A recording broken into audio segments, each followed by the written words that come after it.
Yes, Councilmember Davis. Yeah, can we finalize what the cost would be and how does that relate to our budget? Because it's not a cycle budget request, I have no problem with it as long as the budget can cover it.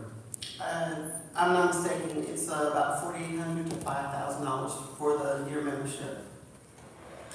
It's not something that we budgeted specifically, but it could be something that could come from the city manager's contingency. So it, from what I understand, it's about $5,000 of membership a year, annual membership. What about the sessions that they have? How many sessions do they have a year? They only do two. They do one in DC where you're meeting with your Texas delegation and meeting with different departments to see if you can get assistance. So they typically have you at one hotel and all the different departments bring their folks there. So you can talk about transportation, FEMA, agriculture, whatever it is that you need to talk to, and then we go and we meet with our Texas delegation, and then they try to get you appointments with one-on-one so that you can talk to them. And then they have another one typically in November. That is the largest one, that is usually the summit, and it's about, I'm gonna say maybe 5 days long, but they have different classes, and they also bring in some of those same departments as well, but they give you training more on a national level, and not just like Texas, so they focus on a lot out of the area, so they give you classes on different things until you can bring ideas back. Like one of the cities that was in the email said they got to tour the Tampa water facility. So now when they go back to their city, they get to see how they need to do something. And then they network with you, so it's only twice a year that they do conferences. Now, that session, is it rotated around other cities or is it in the same place? I know that DC is always in DC. DC is always in DC, but the other locations rotate. I think 2025 is actually going to be in Salt Lake City, Utah. Okay. All right. Any other questions, council? The only question now is it something that the council wants to go ahead and be a member of? So, do we need to take a vote on that? I guess maybe polling the council and to give direction. It's not really something that requires council approval per se, because of the cost. Are you looking right at 15,000 because it's the sessions plus the travel expenses, so it can go up to 15,000 roughly? I don't know what the travel is. It doesn't have to be. I mean, it's sort of like TML. You go, if you go. If you have a budget, you go. If you don't have a budget, you don't attend. It works the same way. So we would have to budget about $1,500 per person. That's just for one visit. If $7. possibly at this moment, I wasn't looking at whether we are traveling to something. They also have online resources, so you can do things online where you don't have to travel. So based on budgeting, we're looking at 5,000, and if we each have 2 trips, if we go both trips, that's an extra 21,000 we have to allow for. That's if the whole council goes. Now, if we limit it to just one session, either DC or the other session, then we could eliminate that and just cut it in half. It's entirely up to council. Yes, Councilmember Davis. Yeah, I still think, to me right now, the only question is membership, and I think it's looking at their website and looking at the resources that they offer. I don't think it's a bad thing for the city to have at our current size and where we're projected to end up. They offer a lot of guidance, a lot of resources on things that I think are important to us and are going to be even more important in their future, like transportation, like flood control, stuff like that. So as far as the membership concerns, I think it would be valuable to the city. As far as attendance goes, I'm not sure that this is necessarily all a council member activity. There are some, looking at their website, there are some programs that they have that might be applicable for our flood control person to go to, or our city managers to go to look at that growth aspect. So, I mean, I think that's a conversation that we need to have going into the budget at the end of this year on adding that into other travel, just like we do for other TML functions or other conferences or workshops. But I think, let's at least lay the foundation of at least getting a membership going. And just to clarify the glasses, but the membership would be $4,487. Any other questions? Well, let's go down the line. We'll start with Councilmember Davis. Yeah, I recommend you join. Councilmember Watson. Including the other city with the Councilman Davis's recommendation. Okay. Councilmember Michaels. So I just wanted to have a comment with that. I was concerned of what's going on coming out because I wasn't a fan of a lot of the platform. And I felt as if we joined it, we'd be almost endorsing what they were working towards, which I don't think really matches our area very well. But after speaking with her, I had a better feeling about it. And hopefully, some possible changes in the policy with that. Councilmember West, or Member Tim Westbrook. I'm in favor. And Councilmember Hayden. I'm in favor. I think the council is in consensus that we become members. And then, we will address the additional information for the budget. Okay? All right. All right, we move on to item number 2. Workshop discussion on Christmas decorations for entry sign and the city hall lights. All right. Mr. Williams. Yeah, I'll kind of lead us off here. We had a couple of comments that were submitted. One was pertaining to possibly dressing up the entry sign in the southwest corner of Schertz Parkway and I-35. Maybe doing some enhancements there. There have been other comments in the past about possible changes. So wanted to put that on there and discuss. Also, we have had issues with the lighting here. We've kind of had discussions of enhancements here, possibilities. So just wanted to put this on the agenda to, it's more of a free flow discussion item, I think, and wanted to throw that out to the council. All right, we'll open it up for discussion.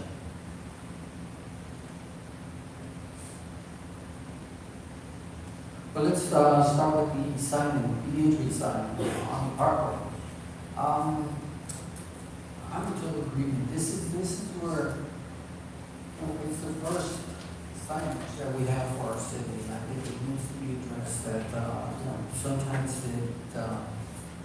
it's covered up with the growth that I think we need to pay attention to it. And that sign is a year-round thing, so it's not necessarily the decorations during the holiday season, but the overall appearance of that sign on a constant basis, because it is, like I said, the first entry to the city of Schertz, and Parkway leads to this complex. So, on that note, I think the entry sign needs to be addressed so that we can go ahead and just fix it up with a trim it up. And there is lighting on it. I seen it at night, but there is lighting. Mayor Pro Tem Westbrook? Yes, sir. So I'm in favor. I think you make some good points.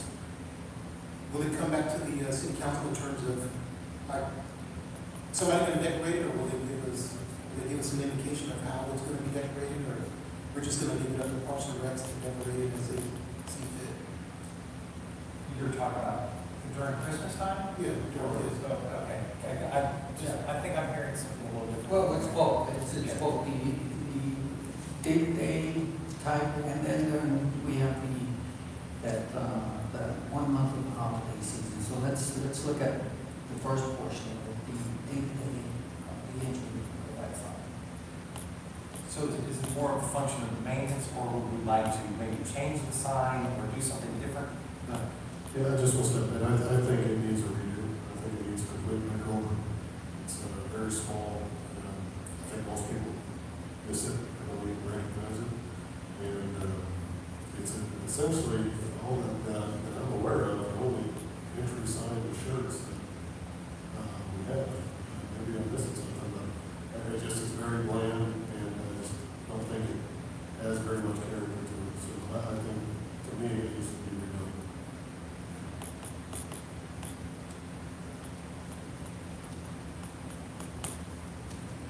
Councilmember Watson? So, Yes, Councilmember Hayden. I agree, I think we need to make it more stately since this is the entry to our city. So maybe I can recommend this. It is only one side, and in my prior experience, when we went to go redo the one side, we ended up building 3 signs, because other corridors, other parts of town wanted a sign there as well, on major corridors. Would it be helpful for us to maybe put together a plan of possible multiple locations and signs? Now, it will be expensive, just to be clear. And I say expensive, it will have a cost associated with it. It would need to be a budget item. But if the council is amenable, then we can come back with a plan and maybe phase something in over time, or some of the issue, I think, is space limitation in terms of where you could actually put a sign. And the reason why that sign is so small, Councilman Macaluso, is we only have a limited amount of space. And the lighting is, we only have one outlet, so we can't do too much with it. So, but we can formulate a plan and do something a little more comprehensive and come back during the budget process. Yes, sir. Yes, Councilmember Davis. You know, I understand, we're talking about the sign at the top of Schertz Park. Yes, sir. And while, from my perspective, while we associate that with the entrance to the city of Schertz, I make the argument then, well, why don't we have one on each end of 78? Why don't we have one on 1103? Why don't we have one on, the other side of 3009 by Guard Ridge? I mean, so I think it's a nice sign. I think it's appropriate where it's at. We had this conversation with this Tech Stop 35 project with the lanes we're doing, and we're going to have that facade on the overpass that says City of Schertz. And that's the actual entry to the City of Schertz on 35. As I recall, I think the way they're designing that, you're going to see if you're coming up the frontage road, you're certainly going to see if you're coming up the interstate. And we had asked a question before about a marquee sign on the northern side as you come down 35, sort of like New Braunfels has as you're heading up 35 north. They've got that rather nice looking monumental sign on the right hand side that says City of New Braunfels on the side of the interstate. And, my question was, well, why doesn't Schertz have that? Ours would be on the opposite side as you're coming down 35. We've got the entrance being planned, or the sign on the plan. I mean, I guess my question would be well, where all do we need entrance signs to the city? 35 was addressed with the marquee sign by on the New Braunfels side, and the overpass on the Selma side. I guess my question would be do we really need one at Schertz Parkway at 78, or should we be talking about some kind of same thing down on the Interstate 10 side as people coming from the south side? I mean, we cover, 32 square miles, and we have several roads that lead to Schertz. I think trying to put some kind of monument sign at significant entry points to Schertz would be, I guess, problematic and costly because of so many entry points. So, I mean, I'm not sure what we're trying to address here, other than, I think some of them we already have, maybe something on the south side looking back. For me, I wasn't overly concerned about multiple locations, is because I thought the sign was put there because it's Schertz Parkway, and everybody kind of knows you get off on Schertz Parkway, you kind of get into Schertz. And that's where my thought process was. I wasn't trying to get a sign here, 3009, multiple signs. It's just making that one sign. To me, it's fine with the one sign in the city. Just trying to up our game a little bit on that one sign, since that is Schertz Parkway. People think that's the entrance of Schertz, and that's the mindset that I think most people have in the city. They're not thinking that 1518 is the entry of Schertz, or 3009 or 1103 is the entry of Schertz. So that was my thought process on the whole thing. Right, and the only reason I brought it up to the attention of the city manager is because the sign was, there was overgrown, vegetation in it, that you couldn't read the whole shirt, so that's the only reason that was brought up. But with that, I also mentioned the Christmas lights that were off in the complex, and I think that's where there might have been some confusion, and I wanted to decorate our sign, make it more holiday, but it was just two different items. I misinterpreted Yes, that. there were two different items that I didn't want to spruce up to indicate the holidays are here. No, the signage was overgrown with vegetation, you couldn't see our name.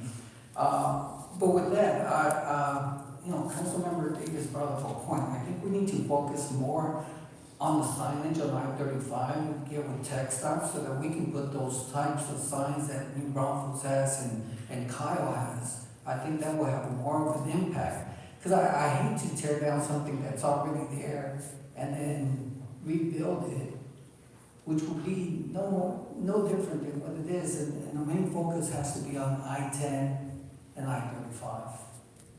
Yes? Yeah, I think the staff did a great job on that sign on Church Parkway. And I can remember a couple of years back when it was in abysmal shape. And they went up there and put all the new rock at the base and cleaned up a lot of it.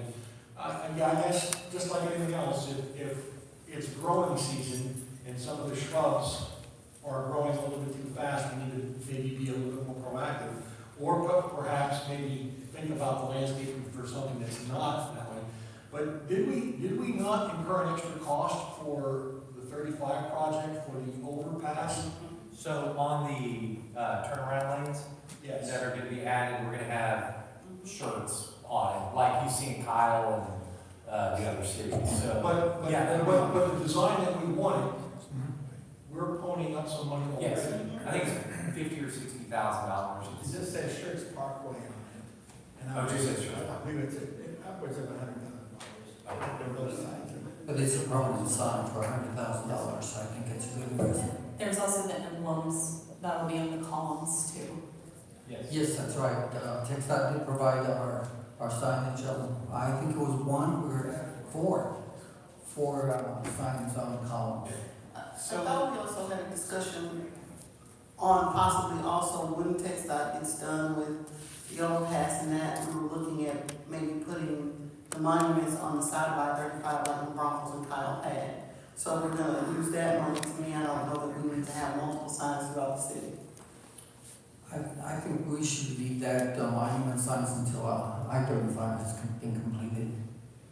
Only because we don't know exactly whether or not they will be an obstacle to the construction. Oh, no, I thought the discussion was after I-35 was complete, not at this time now. Did you say that the overpass on 35 was going to say Schertz Parkway? It'll identify the road, but then on the columns, it'll have our city logo. Not the seal, the logo. The logo. Yeah, I was just wondering why we would say Schertz Parkway versus the city of Schertz. It identifies the road. The road. Yeah, that's how they do it. Okay. Yeah. So if I'm hearing correctly, as far as the monument sign scenario goes, would we want to investigate a larger New Braunfels type sign on 35 on the north side somewhere? And south side. And south side? And then possibly I-10? I-10 That would and be, 18? yeah, that would be after we After take care- I-10's finished. Yeah, I-35, let's address I-35 right now because it's, the traffic count is much higher than I-10. So we can look to try and identify sites on the north side of town for I-35, south side of town for I-35, or south side. I would advocate for the north side because there's not any construction going up there. We could probably find a site easier and faster to take care of that sign. If you want to do another one along the side of the road on the south side, I think that may be problematic right now with the ongoing construction. And I would say the same thing for Interstate 10. We have one entrance point, 1518 on the 10. And with all the construction down there now, I'd say it's probably better to let them finish that get their lanes done, and then figure out where you might want to be able to put a line in somewhere, so. Regarding is that everything on the signage? Yes, on the entry signage, I think that addresses everything. So we'll go down to the next one, the city hall lights. So just a quick explanation on the city hall lights. We've had considerable amount of issues keeping them all lit, and some of it has to do with the setup, the wiring. We don't have adequate power supply in building 1, I guess, is where it's wired into. We're essentially at or over capacity for Ryan's. So, yeah, I think, and Thomas can certainly jump in. I think Yeah, Thomas. the Christmas lights going off is one issue. I think when staff started looking into, because there's an idea to do more and more lights. And so just to be clear, if we were to go down that path, we do have some power issues in the complex, but Thomas, you want to chime in? Yeah, and I That think we may run into. Our issue is GFCI protection. So the National Electrical Code requires us for outdoor power supplies, 120 volt, to be GFCI protected. This is great to prevent electrical shock. And we all have them at our house. If your house is made in the last 30 years, or in your bathroom and you trip occasionally. Well, the type of lights we have tend to collect water. And GFCIs hate water. That's their job. So they're functioning properly. So what we would have to do is probably get better lights, to be oversimplified, a better quality light, and maybe design it. So the receptacles out there and power supply is functioning properly. It's just the lights themselves are getting moisture in them. And I don't know how old might they be? Going on 4 years now on the building lights.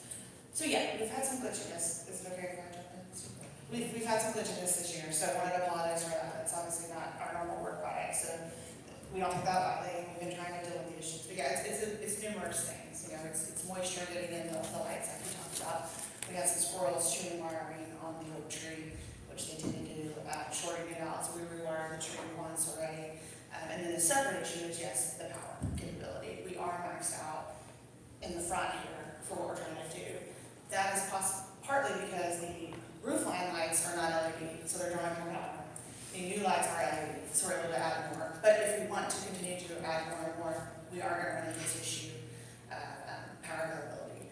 So we did provide an expanded program request last year for the permanent LED channel lighting on all the buildings. And with that upgrade would have been also some money to upgrade electrical capability. Didn't make the cut, and we will continue to bring that forward if that's something council wants us to look at. And we'll continue to investigate that, but that's kind of where we're at right now on the lights, so.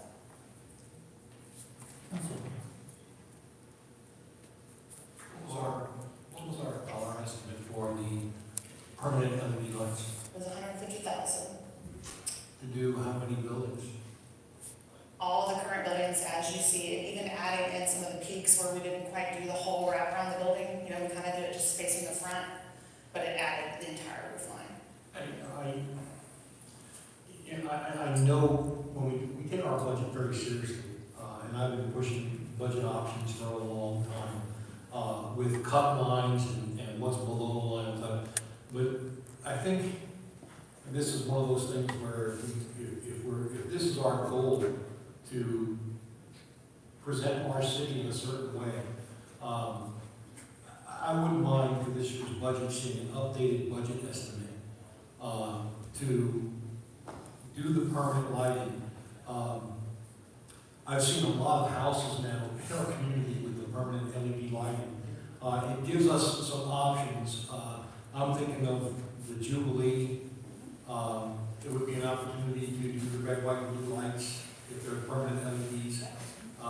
If we go back doing some of the limited trunk or treating in October in the complex with police and fire, there's the orange lighting now on our buildings. I think it gives us a lot more flexibility, and if it in the end run fixes or addresses these GFI trimming errors and power consumption and everything else, I don't think it's a bad investment to look at for the city going forward. So I wouldn't mind seeing for this year's budget and updated cost factor that we can maybe talk about a little bit more in the budget retreat. No, well, Councilmember Davis brought up a good point, because, we have St. Patrick's Day and all the different things that the complex will be lit up based on the occasion. And it would, I received so many compliments regarding the lights, but at the same time, I received concerns when they were not on, so overall, I think we can bring it up for our budget discussion to invest in these lights. I think they will pay for themselves by the number of times that we will use it in just 1 year. One more thing, when we get our estimates, do we also look at a broken down estimate that would include expanding the program? So for example, the complex here, looks great this year. We've got the library, and the library is dark in the corner. Right next to it, we've got the senior center. Not necessarily convinced that on the natatorium, we would have to go 360 around the natatorium, but, I wouldn't mind seeing, a finance option where, let's talk about the complex, and then, oh, by the way, if we were to add the library, or to add the senior center, we can look at some of these other Main Street, facilities that the city has. Yeah, we can definitely do that, and we will revive also, pre-COVID, I think it was 2019, we did a grant application to GDC, and we looked at, light pole lighting, street lighting, remember those, like the snowflakes for Main Street, we kind of looked at all that over the years, so we can kind of bring all that back as an expanded program, and give you options to phase it out over the years. I would just say the permanent lighting, I think bringing that back. I just got some and I love them. I don't have to think about it. We got them before Christmas. We did red and green. They came on at a certain time, they go off at a certain time. And now we're looking to see what colors are we going to put for January. And the company we went with, for us, and I don't know how they do, for government, but there were different options. So you could get 6-inch spread, spacing, so 6-inch, 9-inch, 12-inch. Yep. So it depended on the cost, but I think we need to look at that. I love them. I am looking now on how many colors I can put on to make my house all lit up. Even for us where I live, our street is dark. We don't have any street lights. And one of our neighbors made a comment and said, hey, looking at your lights, it kind of lit up the street, so we kind of like that. Maybe we need to get something. And then they're like, well, can you put them on white? Then that way we have better lighting on this end. So, I think it's a good idea. And I know that it can be costly. Yeah. And then you look at maybe, as he was saying, when you bring it back, maybe looking at all the options, just the front, the whole way around, and that way we know what we're looking at. Because I think that helps with all of the other issues with trying to contract somebody to put the lights on, to constantly figure it out. Because I know when I was out in the front, I saw these look like extension cords, and I'm like, okay, this is a tripping hazard if somebody's walking up to take a picture with the tree. So I think that would alleviate some of that as well. Yes. And Thomas or Lauren, if we did a permanent solution, could we eliminate some of the GFI problems? Absolutely. Depending on what route you go, it's a bypass. So if it doesn't have a receptacle or a hard part, then you can use it. Yeah, it's a built-in channel under the soffit of the roof line, so it's not coming in contact with as much moisture, and it's like a ribbon. You've kind of seen that it is embedded, so it doesn't get moisture. Obviously, we're gonna have a hybrid, which we would still light up trees in the front, so we might still have some issues. That's kind of where we're seeing the most, where the water gets in the bowl. Is there, and let me ask one more question there. Is there any appetite to permanently wrap the trees and leave it that way all year round? A lot of downtowns do that, a lot of cities are doing that. I think it looks pretty good. You're right. With the Stay white on. lights on the trunk and some of The the issue with places. that is, issues with the trees over time as it expands, so. Okay. I think, yeah. And the squirrels too, frequently. They do, so. I wouldn't recommend permanent trees. We need pecan trees, yeah. But if you can go ahead and just get the information for our budget, that we can analyze it and make a decision. Thank you. All right, appreciate it. All right, with that, is, any other comments before we proceed? No? All right, the time is, 5:32, we stand adjourned.